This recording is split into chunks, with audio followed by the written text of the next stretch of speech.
Hallelujah, good morning. उठ गए हैं या फिर अभी भी बिस्तर पर ही हैं? कब के उठ गए हैं और अभी वचन सुनने के लिए पूरी तरह तैयार हैं? कुछ लोग कह रहे हैं पर्सनल मेडिटेशन खत्म कर लिया है, प्रार्थना कर लिया है, ऑफिस वगैरह के लिए, कॉलेज वगैरह के लिए निकलने के लिए तैयार हैं। फिर आप में से कई लोगों ने हमें यह बताया है सुबह सवेरे हमें जल्दी निकलना पड़ता है, इसलिए हम घर पर बैठकर यह वचन नहीं सुन सकते। लेकिन जैसे ही हम घर से बाहर निकलते हैं, कार हो या फिर बस हो या मेट्रो हो या ऑटो, जो कुछ भी हो, जैसे ही हम निकलते हैं आपके जरिए प्रभु के इन वचनों को सुनते हुए 20 मिनट में हम ऑफिस पहुंच जाते हैं। कैसा महान सौभाग्य। टीवी वगैरह में अगर संदेश सुनना हो तो टीवी के सामने उस समय बैठना होगा। लेकिन देखिए प्रभु ने कैसा बड़ा सौभाग्य हमें दिया है, हमारे कामों को करते हुए, यात्रा वगैरह करते हुए, जब चाहे तब प्रभु के इन वचनों को मोबाइल्स के जरिए, लैपटॉप्स के जरिए हम सुन सकते हैं। मैं अपनी दृष्टि तुझ पर लगाए रखूंगा और तुझे अगुवाई दूंगा, प्रभु ने कहा। और यहां देखिए कैसे प्रभु हमें अगुवाई देते हैं। आइए प्रार्थना के साथ वचन की शुरुआत करें। पवित्र पिता, आपका धन्यवाद प्रभु, आपके वचन जीवन की रोटी हैं। प्रभु, हमारी जीवन की परिस्थितियों को आप जानते हैं, हमारी आवश्यकता के अनुसार आप हमसे बात करते हैं। आज जो कोई इन वचनों को सुन रहा है, उनकी आवश्यकता अनुसार आप उनसे बात करें। यीशु के नाम से प्रार्थना मांगते हैं, आमीन। कैसे हैं आप लोग? क्या अच्छे हैं? क्या आनंदित हैं? क्या तृप्त हैं? क्या जो आपने चाहा वो करने पा रहे हैं? क्या उत्साहित हैं या फिर थके हुए, हताश हो गए हैं? आज ऐसे कई लोगों को हम देखते हैं जो एक हारा हुआ और दिशाहीन जीवन जी रहे हैं। आप ऐसे ना बने। प्रभु ने हमें एक ही जीवन दिया है और इसीलिए इसका सदुपयोग करें और इस जीवन के जरिए जितना बेस्ट हम प्रभु को दे सकते हैं उसे देने का हमें हमेशा प्रयास करना चाहिए। परेशानियों से भरे समय के दौरान, तकलीफों के बीच, पीड़ाओं के बीच, भय के बीच, धोखे के बीच, सताव के बीच, पीड़ा के बीच प्रभु हमारे साथ में है। यदि हम यह समझ पाएं, हिम्मत जुटा पाएंगे। वे निरंतर अपनी दृष्टि हम पर लगाए रखते हैं। भले ही एक मां अपने बच्चे को थोड़े समय के लिए खेलने के लिए छोड़ दे, लेकिन उसका ध्यान कहां पर लगा रहेगा? भले ही मां घर का काम कर रही हो, लोगों से बात कर रही हो, उसका पूरा ध्यान बच्चे पर ही लगा रहेगा। वो क्या कर रहा है, कहां खेल रहा है। हमारे स्वर्गीय पिता उससे कहीं ज्यादा हमारा ख्याल करते हैं। प्रभु कहते हैं, जन्म देने वाली मां भले ही भूल जाए, मैं तुम्हें नहीं भूलूंगा। प्रभु हमारी सहायता करते हैं, हमारी अगुवाई करते हैं। हमारे जाने बिना ही अनदेखी विपत्तियों से, विभिन्न प्रकार के रोगों से, एक्सीडेंट से प्रभु लगातार हमें बचाते आ रहे हैं। प्रभु की स्तुति हो।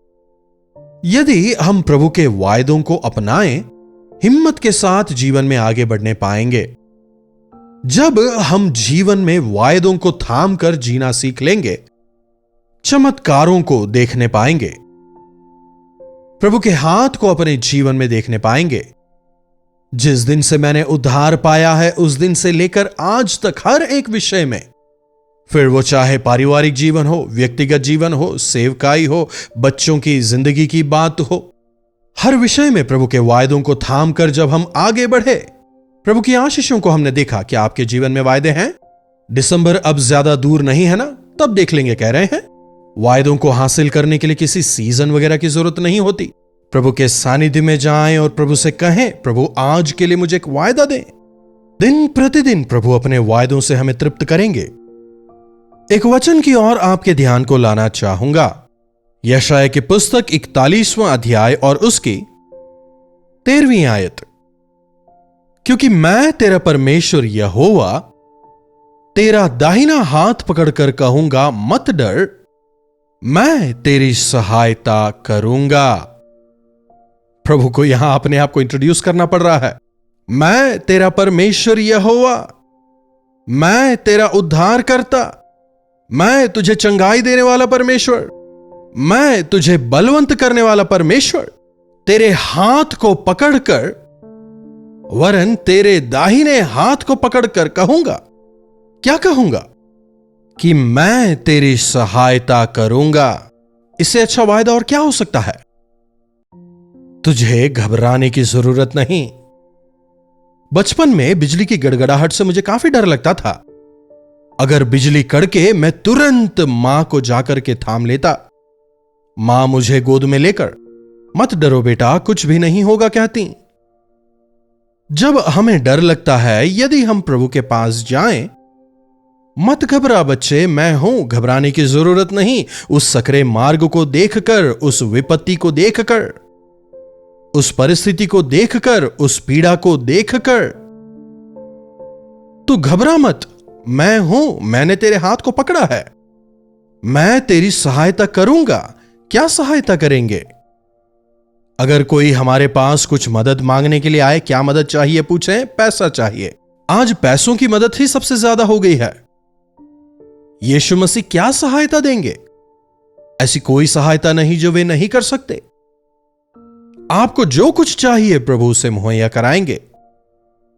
आपके आंसुओं को पोंछेंगे, आपकी समस्याओं का समाधान निकालेंगे, आपके लिए भोजन को मुहैया कराएंगे, अच्छा स्वास्थ्य देंगे, आर्थिक जरूरतों को पूरा करेंगे। अगर वे हमारा हाथ थाम ले तो क्यों घबराना? हर जरूरत को वे पूरी करेंगे। मैं तेरे हाथ को पकड़कर तुझे चलाऊंगा। हे याकूब, तू मत डर। अगले वचन को देखिए, हे कीड़े समान याकूब। कौन है याकूब? कीड़ा।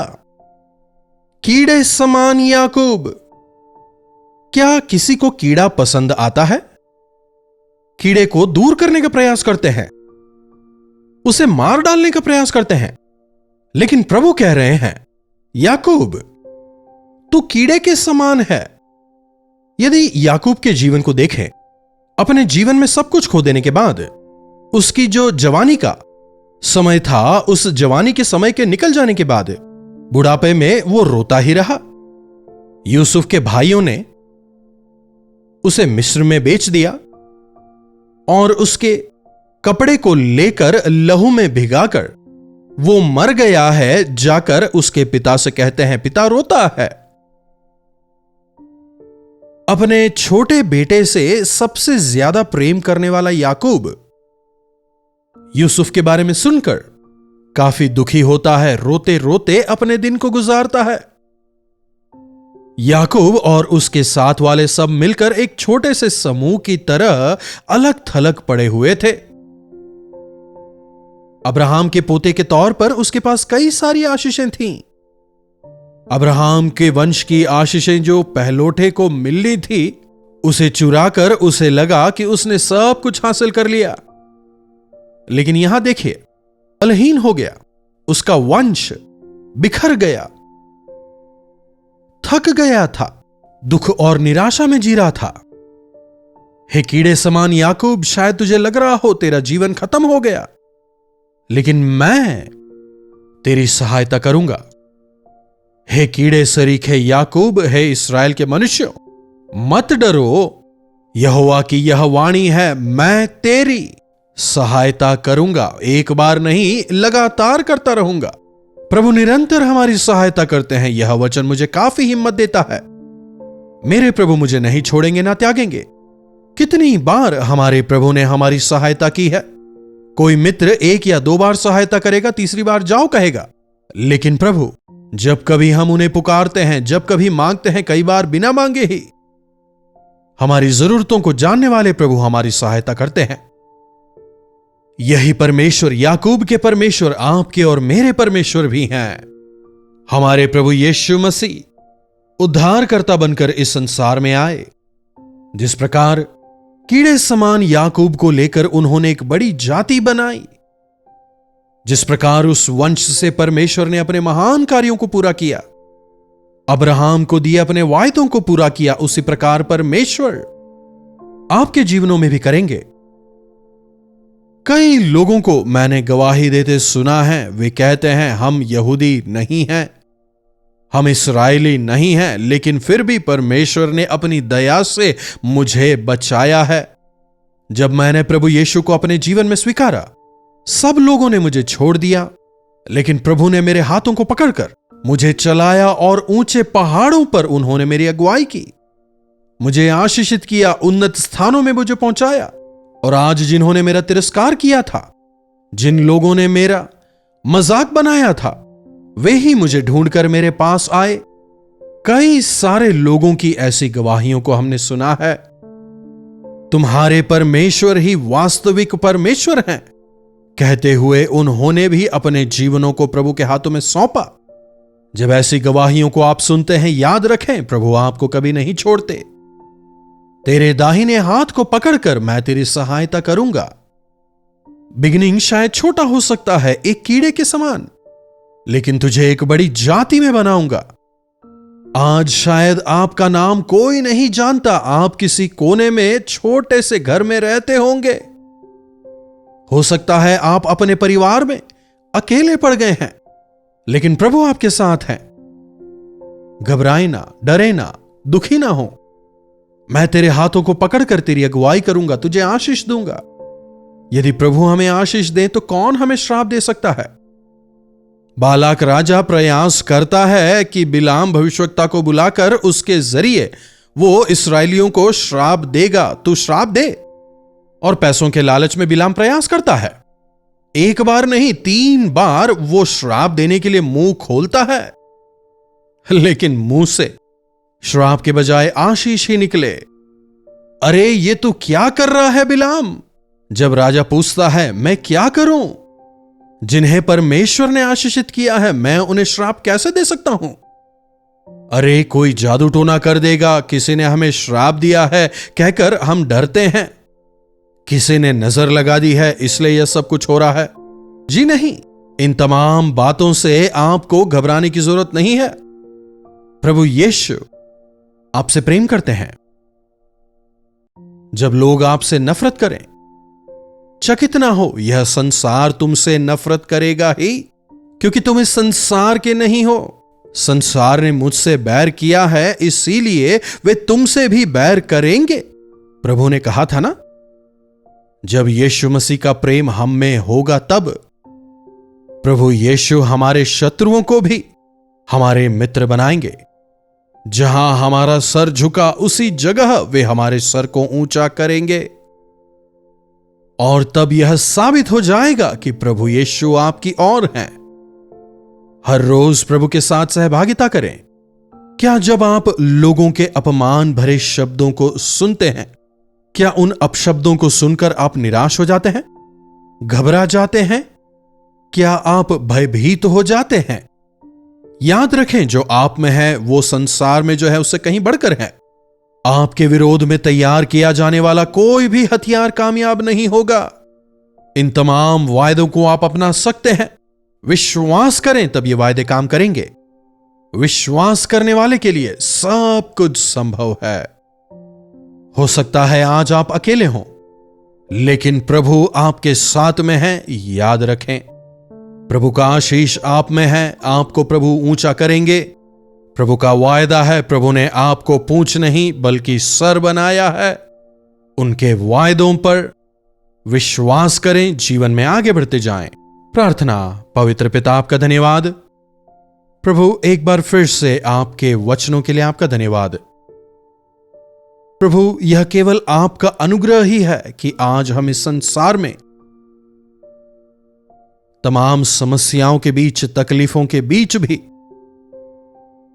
आगे बढ़ने पा रहे हैं। प्रभु, केवल यह आपका अनुग्रह है जो हमें आगे बढ़ा रहा है।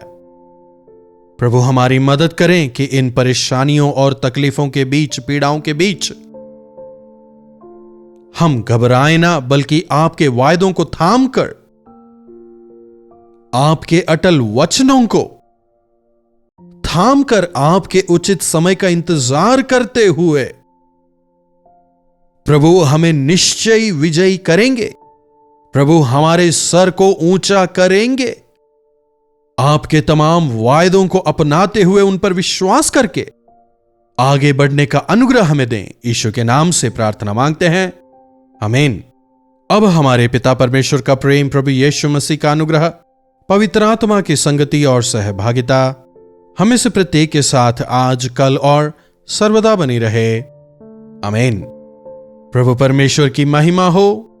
अपने प्रार्थना विषयों को आप हमें 9884907779 पर व्हाट्सएप, वॉइस मैसेज या फिर टेक्स्ट के जरिए भेज सकते हैं। हम आपसे सुनना चाहेंगे, आपके साथ मिलकर आपके लिए प्रार्थना करेंगे। प्रभु जरूर चमत्कार करेंगे। यदि चैनल को सब्सक्राइब नहीं किया है तो चैनल को आप सब्सक्राइब करें। जरूरतमंदों के साथ आप इसे शेयर करें, उनके जीवन के लिए आशीष का कारण बने। लाइक भी जरूर करिएगा। इन्हीं वचनों के साथ आज मैं आपसे विदा लेना चाहूंगा। प्रभु आप सबों को आशीष दें। दिल्ली और दिल्ली के आसपास के दर्शकों के लिए खुशखबरी। डॉक्टर जयपॉल अपने दर्शकों से मिलने के लिए दिल्ली में एक दिन के गेट टुगेदर के लिए आ रहे हैं। तारीख है 12 नवंबर। पहला सेशन दोपहर 2 बजे से 5 बजे तक, दूसरा सेशन शाम 6 बजे से 9 बजे तक। जगह है YWCA कॉन्सेंटिया हॉल, बंगला साहब गुरुद्वारा के पास, अशोक रोड, नई दिल्ली। अधिक जानकारी के लिए हमसे संपर्क कीजिए 8939393939 पर। तो डॉक्टर जयपॉल से मुलाकात करना न चूकें। कल्वरी दर्शन, ये है प्रेम के दर्शन, यीशु प्रेम के दर्शन। कल्वरी दर्शन, ये है प्रेम के दर्शन, यीशु प्रेम